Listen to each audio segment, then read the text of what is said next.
ขอเรียกกันแล้ว ขอเด็กบ่คือว่ารถเรียกรถจะออกเรื่อยอยู่เรื่อยอยู่ได้นี่เหล็กเอาให้เราสื่อได้เลย มีบ่เหล็กดูมันไม่ดูมันอยู่ในใช่ฉันจูดมาเศร้านี่ได้2ตัวอีกตัวนึงน้ำมอยทำไมเราได้รถจะสื่อเป็นเดือนเหมือนกันได้บาทเอาเลือกเอารถจะได้จะได้กันข้างหลังเป็นสดแรงจูดเลยบ่แต่เช้าตักตัวนี้ก่อนก็ได้นะไปซื้อเอาก็ไปจุดนี่นะเมื่อเช้านี้เราให้2ตัวแมนบ่อีก2ตัวอีกตัวนึงครับให้กันนะจำหน้าเนาะมักสิเลยกับบัดพุ่งแล้วก็ขอเด็กขอเบอร์น้ำทางตู้พอแล้วก่อนออกเลขแล้วได้70ระบบเอาระบบไปเอาเงินกับ70เด็ก7,000เนาะ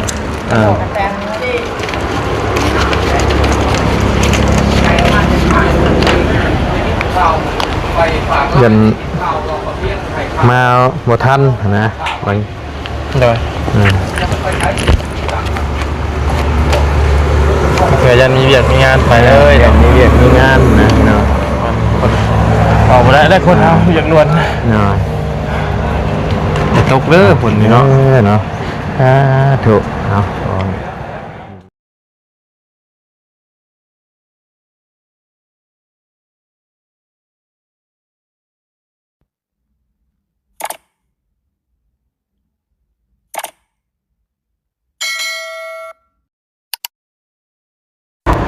จริงเลย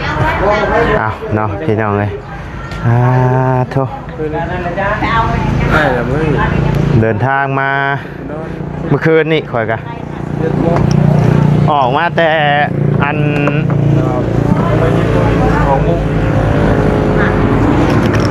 เซโปน8 โมงเมื่อคืนอากาศมันร้อนได้สิแลนยามนี่สบายดีเด้อพี่น้องเด้อน้องบัชคูสุกคนได้หายจิตตื่นนอนไปงีบไปงีบดิแน่เบียกมันนี่เนี่ยมันนอนมันกันบ่รับได้รับแล้วนับบ่เฮาเพียเลยเนาะนี่มาเพียกับบ่ได้เพียมันเบิดเปียกเว้นมันเบิดเปียกเอาเพียแล้วก็สิชาอยู่ก็ได้เอาเพียอัน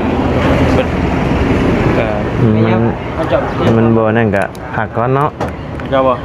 มีของเขาประมาณมีคนมาแล้วเด้อออกไปโมมีเกลือยิงยาวเลยทางบ่อไร่กับพอดีว่าลงมาและพี่น้องเลยจ่ายงวดรถเนาะแต่ก็พอดีว่าก็แวะมาอบอุ่นนำทางบ่อยาวเพิ่นก้อนพี่น้องเลยก็แสดงความเสียใจนำเด้อบ่อยาวเด้อโดยเนาะแสดงความเสียใจนำทางพ่อเฒ่าเนาะ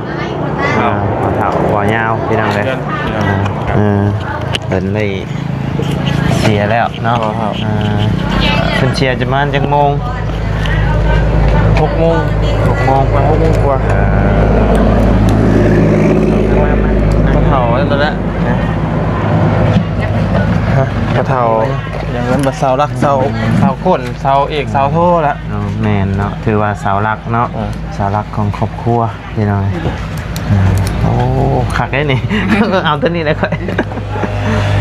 เลยสบายดีเด้อเนาะเราไปกินกาแฟได้อะไรใจสั่นวะกินมาแล้ว ได้อยู่ป่ะน้องนิวได้อยู่เนาะ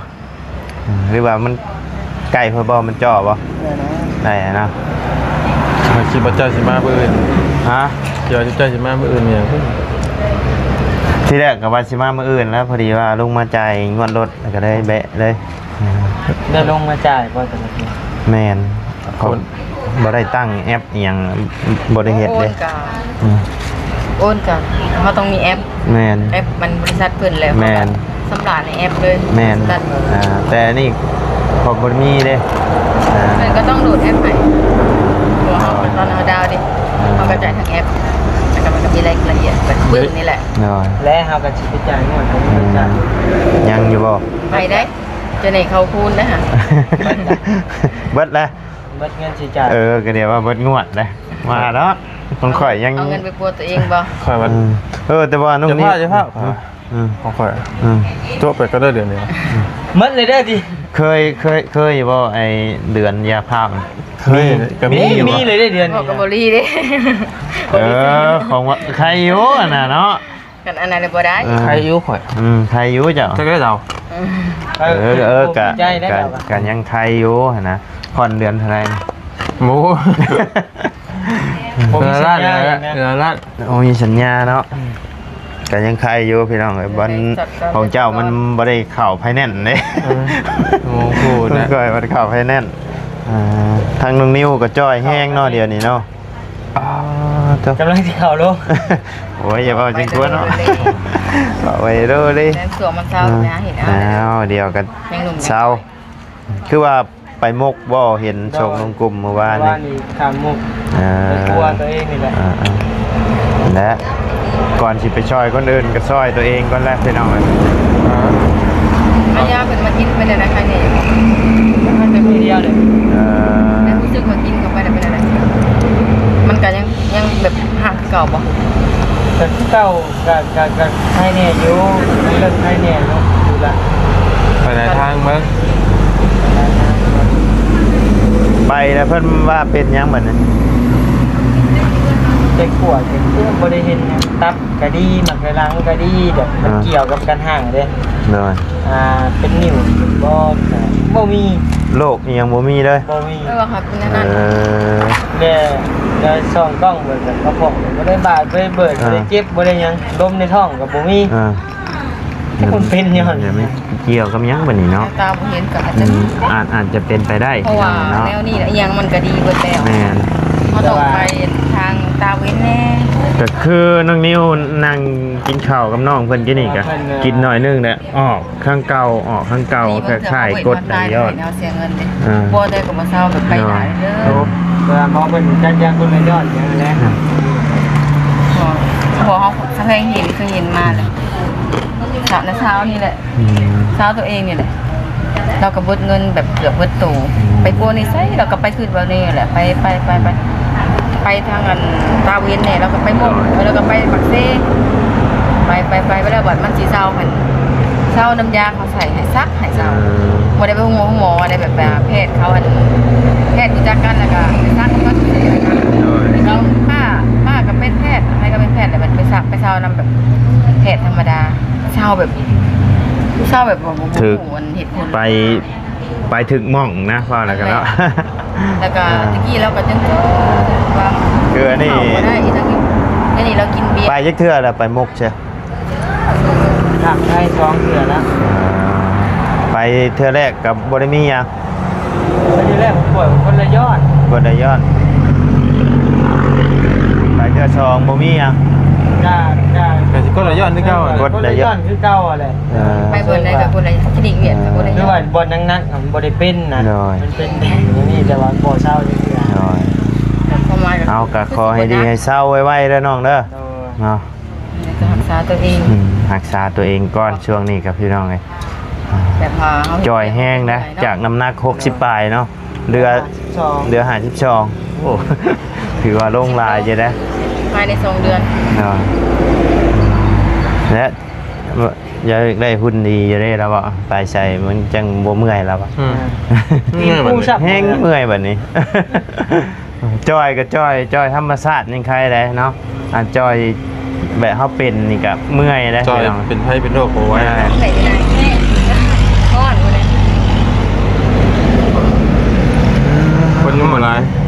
คนยังโบราณเนาะ แรงนะ สำนีมือมีคนไหนแบบแดด โดย จัดไปซิมามันเด็ก แล้วเวียกแล้วงาม ยามเมื่อคืนนี่ร้ายเนาะ ตายอยู่ ก็ได้ตอนแรกคือเมื่อคืนนี่ก็ได้เท่านี้แล้วเต็ม โดย ก็ถือว่าโอกาสเขาได้พักผ่อนได้นะ แมน มาเป็นงีบแบบงีบดิเขาเห็นฟันเฉย พัน ฟันเห็นจัง ฟันเห็นเมีย เอ้า อันนี้เมียอยู่ข้างๆนะ เป็นเมียนำไปหา หันมาเมียไปปุ๊ก มาบี้ป่ะ บาร์บี้ ปุ๊กดิ มาเด้ออยู่ชาย ไปไหนหน้าบ่ แม่รีบ้านนั่นบอกมาถ่าผมมาเอาไอ้อะไร มัน โอ้ยก็ไป ให้ยังกันน่ะ ให้แค่นี้ เนาะตาย ถ่าอยู่ มันน้อยๆบ่ นั่งถ่าอยู่ เดี๋ยวในเงี้ยเลยพวกนี้ก็มาแล้ว กลับมาซะกลับมา นั่งถ่าอยู่หน้าผู้ชาวบ่ นางหน่อย รักสามเศร้าชื่อเพิ่นเนาะ สินสร้างให้เพิ่นว่าจะได้มามื้อนี้นะเพิ่นสิสินสร้างให้ ดงหนองกี่ตมอีกบ่ ใช่อีกเด้รับบทตักกันเลยเดี๋ยวเอาพี่ ใช่ยาวดิ เอ้ย เอามีแมงดาดิเอาสิเอาไปฝากเจ้าเด้อ2ตัว โอ้คักมาแล้วมาแม่บ่ได้ถ่ายอยู่นี่มาแม่ถ่ายอยู่นี่ เฮ็ดเรื่องอีกซื่อ บ่ได้พังจักดิพี่น้อง ได้กินแล้วเจ๊เพื่อน บ่ได้ละถ่ายอยู่ มาแม่กลับลงมาแม่ มากินต้มนุ้ย มา นะ แม่เมื่อป้าได้นี่ มัน มีผู้สาวอะไรบ่ได้น่ะนะ เอ้า เสิร์ฟนั่งกินอีกกับชาวนะสองคนผม ร้านข่อยมีแต่คนงาม ถามหาแต่ผู้ชาว ๆเต็มครัวน่ะไปเลือกเอาโลดมีแต่คนงาม มาได้ครับผมมาข่อยเอาหมดจ้ะ จะย่าได้ก็เปิดกล้องอย่างนี้จังหน่อยอันชาวน้อยให้ได้ ไปสาวน้อยบาด เอาน้องน้อยคือว่าหักสามเศร้าตกขี้ตมกันโย เอาไส้ก็ยันบ่ น้อยไว้อ่ะดีน้อย บ่ได้กับครับเรื่องต่อ น้อย ไม่ผมยืม ๆถ้ากินข้าว ยืมเขาใช้ผู้ใดมีก็เอามาแจกไงเด้อผู้ใดมีก็เอามาแจกไงเด้อ มาไว้เด้อสิขาเด้อ เอามาอันทำบุญทำทานไง จังหน่อยเขานะพูดได้วันหาของมุ้ง ไปลุงหนวดเดี๋ยวลุงหนวด บ่ได้จังหน่อยโมบี้นี่สิไว้อยู่ ไปพาราน เด็กจังหน่อยใช่นี่สิซ่าอยู่ ลุงหนวดเพื่อนพุ่นนะบ่ ใช่ว่าเพิ่นว่าสิบ่ไป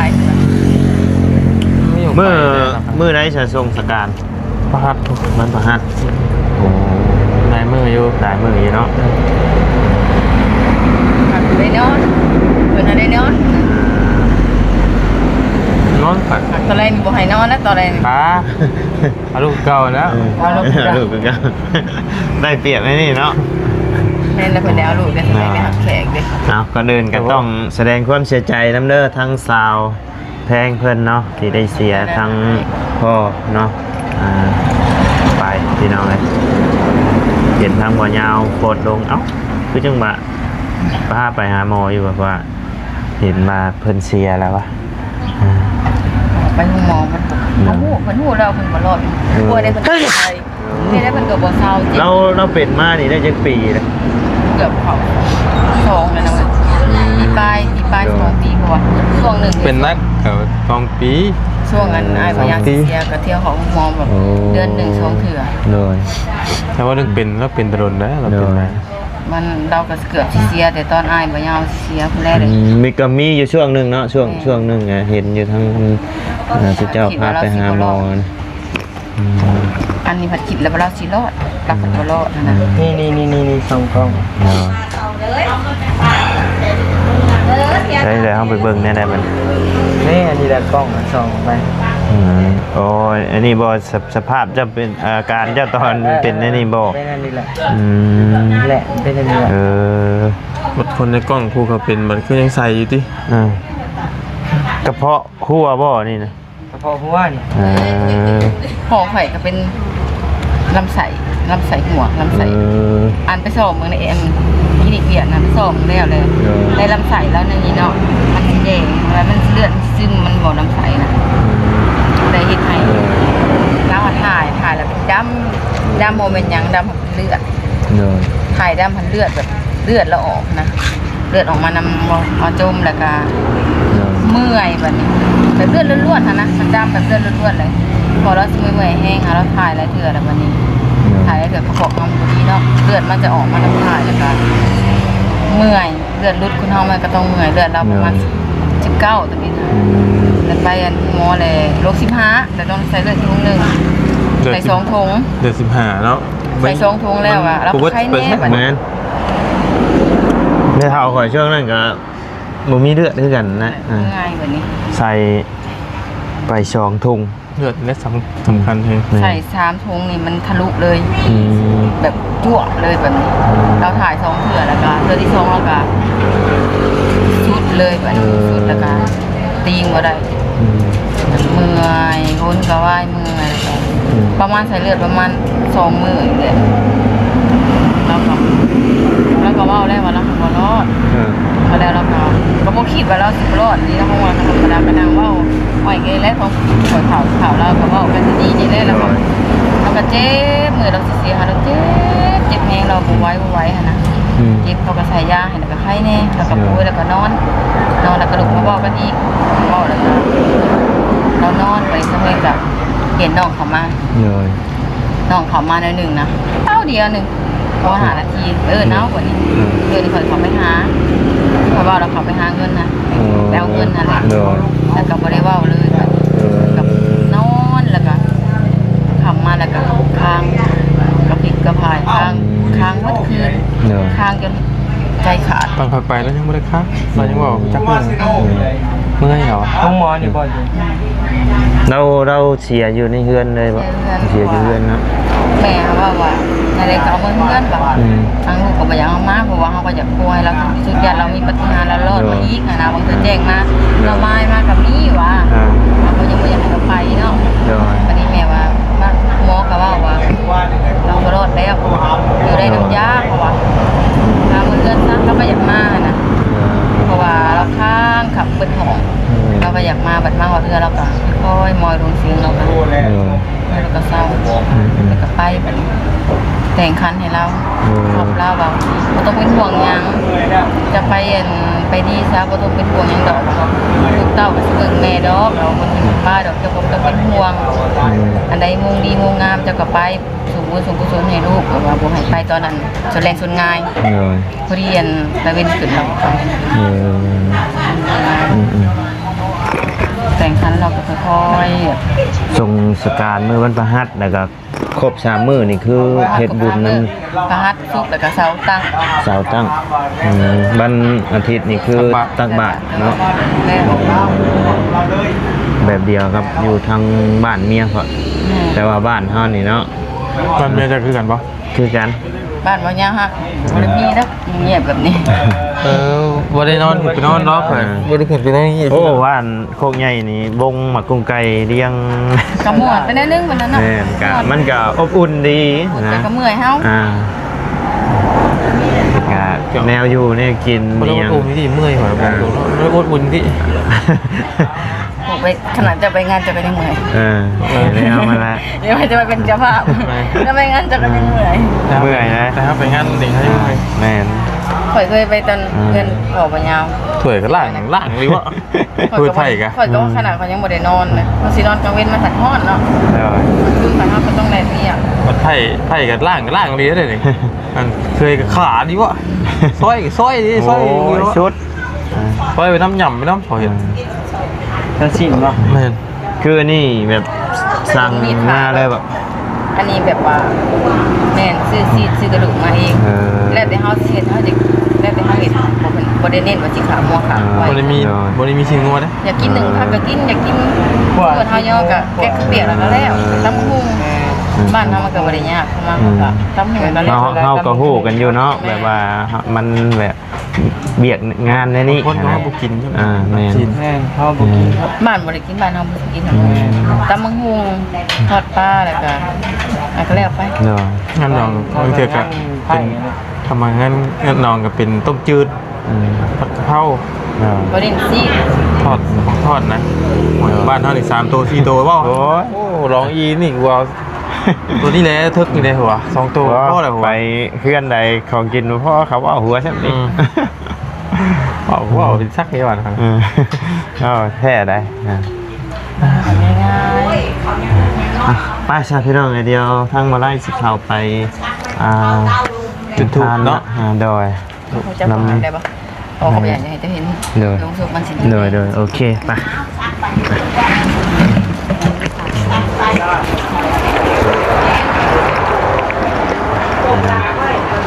กินข้าวหรอวะ ฮะกินเพอมาแล้วข คันมีก็ กินอีกอยู่ มีอยู่ เลย ต้มน้อยอีกเลยชอบ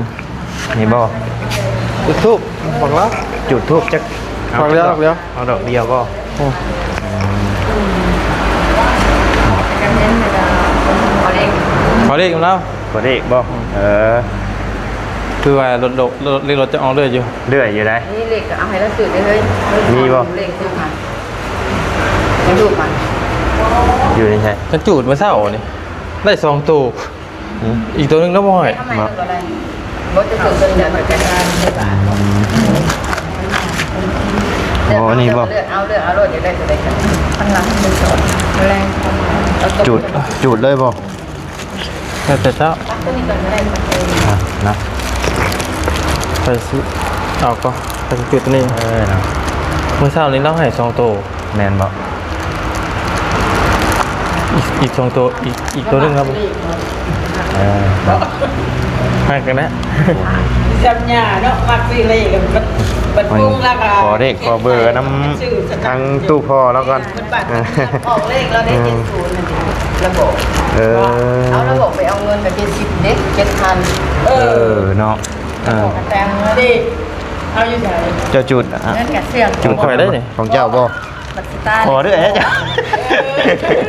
เจ้า ไปเอาหัวเงินหา เอามาได้3ตัวได้เลยก็ไปเสียบเทียนเปื่อยเข้าไปไม่เข้าเลยมันก็เลยบ่เห็น มี10 ล้านจับโอ้เหมือเลย เอาให้โชคให้ลาบเด้อทางตู้พอเด้อ มาจุดเยือนบ่ จุดอยู่นี่แล้วนะ จุดเยือนก็ได้ จุดที่เพื่อนก็ได้ปะ แต่มาจากวัด จากเบิ่งตอนนี้เด้ เบใช่ป่ะเดี๋ยวละ อายุยังมี10 จุดอยู่นี่แล้วเว้ยเอาจุด เสื่อมไปหมอกันมีเงิน3 ล้านส่วน คอยตัว ไปซื้อเลือด จุดระเบิดฮะ เอาคอยเนาะ เอาอันนี้ของเราเด้ ซานี่รับบ่อย ผู้ชายนี่เราบ่ให้บ่ แล้ว เอา แล้วยังไม่ได้มีเป็นจริง2 เราทั้งตู้พอเราก็เคยเด่นเลขอยู่บ่ โอ้สุดยอดแล้ว 3 ล้านมันสุดท้ายจังบอกว่า10 ล้านกับซื้อน้อย แทบทุกงวดเลย จกไว้อยู่เจ เลขออกยาว อายุเท่าไหร่ โอ้4ตลับ ได้บ่เคยฉัน อะไรแต่มันก็สิซ่านะ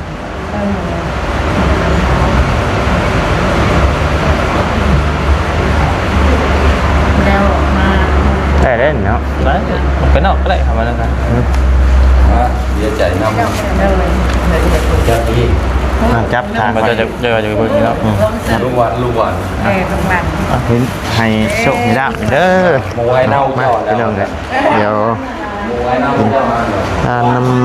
ำตู้พอแล้วก่อนนะ ผมแ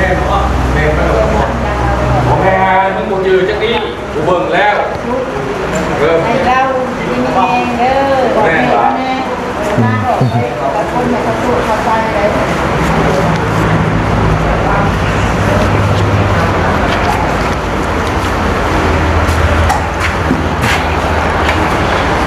เด้อแม่เด้อเอากินทานน้ำตู้พอแล้วแสดงความเสียใจน้ำเด้อแม่เด้อหน่อย ซื้อได้เลย ซื้อวาวไล่หน่อย มะนาวเนาะ เป็นอ้ายของบ่าวยาวหน่อย ง่าย อ้ายหน่อย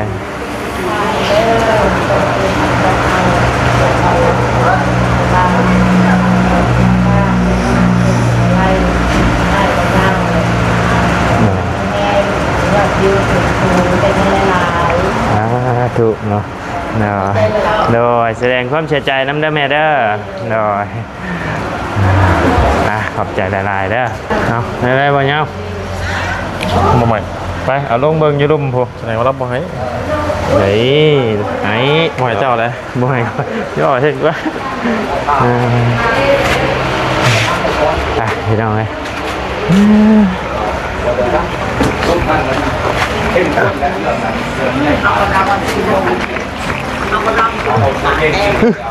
อย่าตกเลย คือได้แล้วบ่นี่น้องนิวฮะอ้าว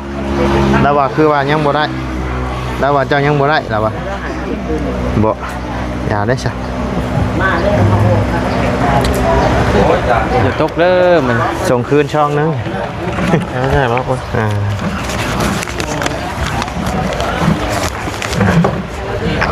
เรานะ คนจะตกจะลิ้นเด้อ มีแต่ว่าทางมาไล่กับสิใส่เลยแหละพี่น้องอะย่านบางเทื่อมืออันแจกมือยันอาจจะบ่ได้มาเนาะยันเดินทางขึ้นเหนือก้อนนะมีแต่ว่าทางบ่ไล่กับสิมูเลยเนาะ อย่าแต่งูก็ได้